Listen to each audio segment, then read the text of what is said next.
back to Broad Education. I'm your host, Megs, and we are nearing the end of season 1, which is genuinely just wild. I really, truly can't believe it. I'm so excited, but at the same time, I am like a little blown away. And I really, truly can't thank you enough for following along this journey, listening for all these episodes, and supporting me and the pod. It means the world to me. I am oh so appreciative. And today I want to get a little raw with you. I feel like these last few episodes have been a little bit on that side, maybe aside from the last one, but last solo. But this one, I kind of wanted to get vulnerable. And by that, I mean, let's get into social media. I think a lot of you have probably found this podcast directly from social media. If not, hallelujah, there's another way. But I think most people's traffic nowadays comes from social media. And I think namely Instagram, that's the one I'm the most active on. And I fucking hate it. I hate social media. And I'm sure you're like, what? But I truly, truly hate it. I do have another guest episode planned next season, hint, hint, about this topic, but I am super duper introverted and I obviously use a lot of my social battery when I'm at work. And this is a fun way that I can be kind of social, but by myself. I'm just like tucked here in my little office space by my lonesome. And social media is a completely different ballgame, but as a business owner and a business owner for as long as I have been, and like also just an esthetician in general, trying to kind of like track my journey over the years, I have been on social media, obviously, in every sense of the term for as long as it's been around. I was on Instagram before I had a business, but I've also been on Instagram since the very beginning of my career. So 9 years almost, which is honestly wild. But that's a long time to be active on an app. And it has not gotten easier because it's just gotten more complicated. So even though I have a lot more of a plan when I approach social media at this point and at this stage, and I'm not doing it alone, obviously those things help, but I still hate it genuinely every single day. It's like a task on my to-do list and one that I don't really truly enjoy doing. I like the community aspect. I like connecting with others. I like being able to share education. But as I find other routes to share education, I definitely have the passion less and less for it. There was an influencer recently, Dixie, she is a D'Amelio, and she came out saying that she has completely lost her like joy for social media, and I just found that so heartbreaking because it's just heartbreaking. Like they became ridiculously famous, millions and millions of followers overnight, not really, but like in a crazy quick turnaround. And for her to be so young and have all of these possibilities in front of her, and not to say she can't follow them, but it just taking something that was so joyous for them. Obviously, that's how they grew and rose to fame, was in that way, and it just completely robbed her of any joy that she may have for the app that she enjoyed at one point. And I feel that so heavily. I'm like, yeah, I used to like it. I used to love putting stuff together. I used to love coming up with ideas. And I think when you're in that stage of growth, you're like so excited to share everything. I was also learning how to be a brow artist and be an esthetician. So there was a lot of things that I would like learn, and then I'm excited to share it. Now I've niched down to such a specific targeted area. There's a little bit less. I mean, I'm so focused, right? So I feel repetitive. Which I think happens when you're in a niche. You're only talking about one thing, but there's a lot more barriers to it at this point in this stage. I feel there's more eyes on you, and I can only imagine how it would feel to have millions. I have like less than 5,000. So it's a completely different ball game, but even still at a less grand scale, I feel the same effects. And with running a business, it's a necessity. I have to be able to be in contact with my clients. I have to have a way for clients to find me. It's a great place to find people and for people to find you and then direct them elsewhere to your booking site, to your website, whatever it may be. It's obviously an incredible source of traffic. It is a phenomenal source of free marketing. I mean, I could go on and on about its benefits, but I could also go on and on and on and on about its negatives. And being introverted is one thing. I only have a limit of how social I can really feel. And even though it's virtual, it still feels the same. Because I'm not going to like half ass conversation. If I want to talk to you or I'm having a communication with you in DMs or over comments or whatever, I am active. I'm being active. I'm actively listening to whatever the problem is or question or conversation, and like I'm thoroughly responding. So it takes part of that social battery, and then I'm zapped. And so trying to balance that and then also be social at work is a lot. Posting and making sure the post will do well and perform. Because I think when we first started doing the whole social media thing, it was more just like putting content out there and like obviously trying to be educational, but there weren't as many like obstacles.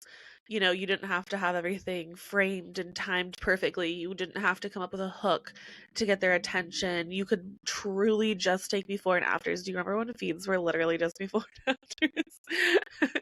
If you scroll back enough, if you scroll far back enough on mine, you could find that. The different stages of Instagram, truly, and a small business owner trying to keep up with the trends. And it's just one of those things that even though I'm not an expert in the field, we're forced to be. It's like talking about wearing the many hats of a business owner. And this is one of those hats that I think as a business owner and a brow artist, like there's the perfectionism, and I just don't want to do it and not do it well, which is perfectionism to a T.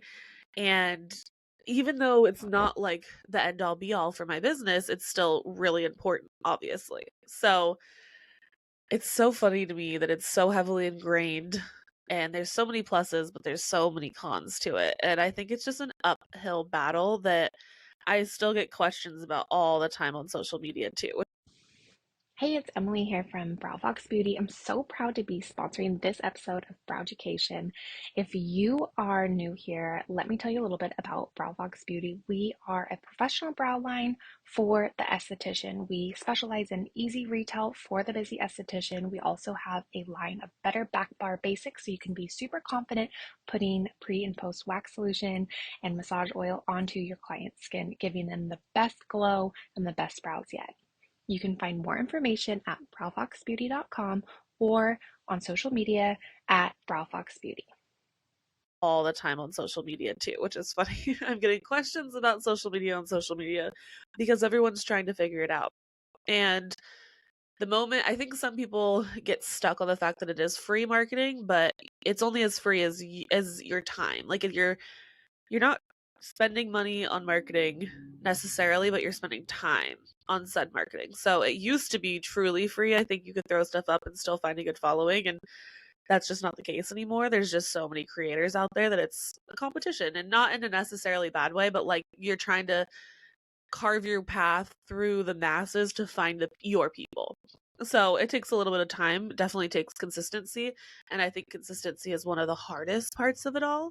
I know that's what I struggle with the most is I like will do really, really well for a while. And then I'm like, oh my God, I'm literally zapped. I don't want to do this anymore. I'm done. And it sucks because it's just, you gotta keep going. And I just wanted to give you a little bit of background how I'm feeling, how I've been feeling with social media. I go through waves of this. I think I have a post on my website, like a blog post about like I left social media for 30 days. This is what happened. And it was so incredible. I was like gobsmacked by how much I got done. Of course, it was over COVID. So there was a whole lot to be said just on top of that, or like right around COVID. The world was weird. But I miss that. I know that it's not something that I could probably pre-plan all of my content, but I think that there's a little bit of a sterileness that comes from just pre-planned content and not like stories and like the social aspect and like commenting and responding and different things like that. So it's hard to just want to like completely step away, and stepping away for 30 days doesn't sound like something that is feasible for me right now. And like I said earlier, you're exchanging time for the free marketing, and then the second you start paying somebody to help you, it's no longer free, right? So you got to kind of pick your battles. Do you have excess free time right now, or do you have more income that you can spare? At the moment, I don't have a ton of free time, so I am sparing some excess income, or part of my income. I wouldn't say excessive, but extra income or allotted income for help with the social media. So I have a strategist that I work with. She gives me story posts and feed posts monthly, and it's been really really helpful. But at the end of the day, with our business, we have to be forward facing, right? So I still have to make the content, edit the content, and do all that, which is a lot easier when I have somebody basically telling me just a script of what to do, obviously. But trying to come up with all of those different things, just stay active in all the other elements, can be really hard. So I want to leave you with a couple pieces of advice and things that I've learned lately. So my number one advice for social media is show your face and show your personality. I stuck around for a while just trying to be what I thought the ideal person would be looking for, and it went nowhere.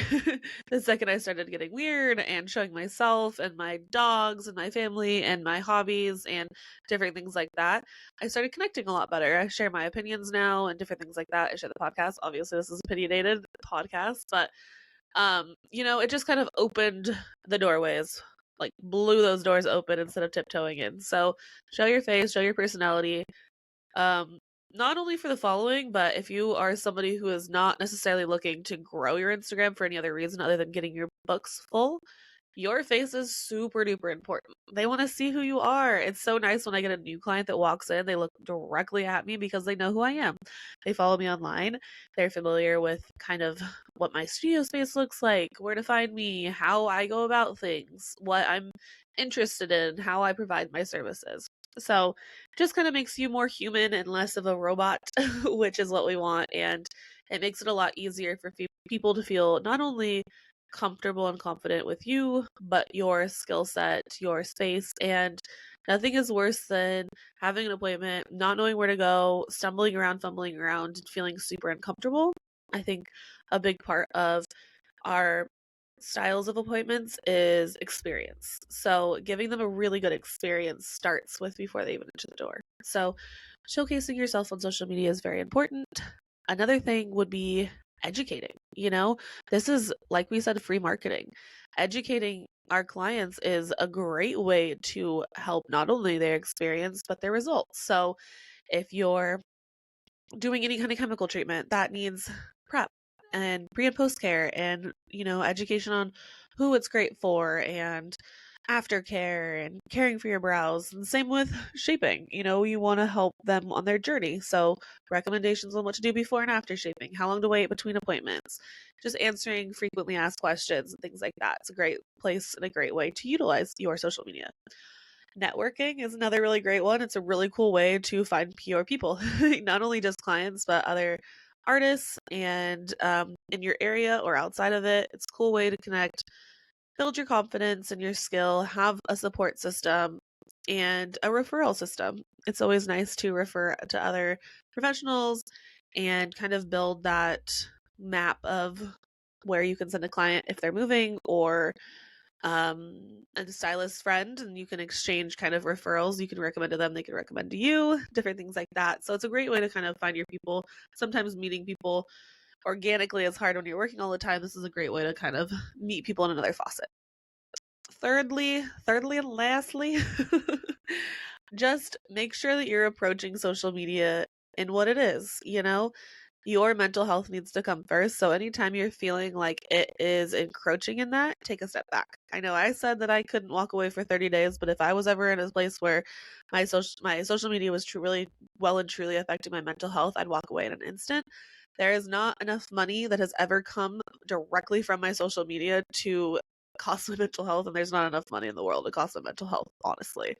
So make sure that you're staying consistent and present with your face and, connecting with people. But anytime that your social battery is drained and your mental state is not in the great place, make sure to just turn off those apps, block it.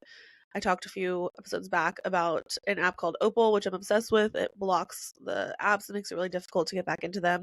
I love it for when I am down on myself. I know that comparison can be a really, really, really icky thing that happens on social media. I know it affects me all the time. Probably the number one reason I hate social media. And it can make us feel less than, on those times when our mental state is not in the best place. So walk away when you need to. Social media is not that deep. And I am always here if you need me as a place to vent, a helping hand, a virtual hug, whatever you need. So thank you for listening along as to why I hate social media and what we can do about it.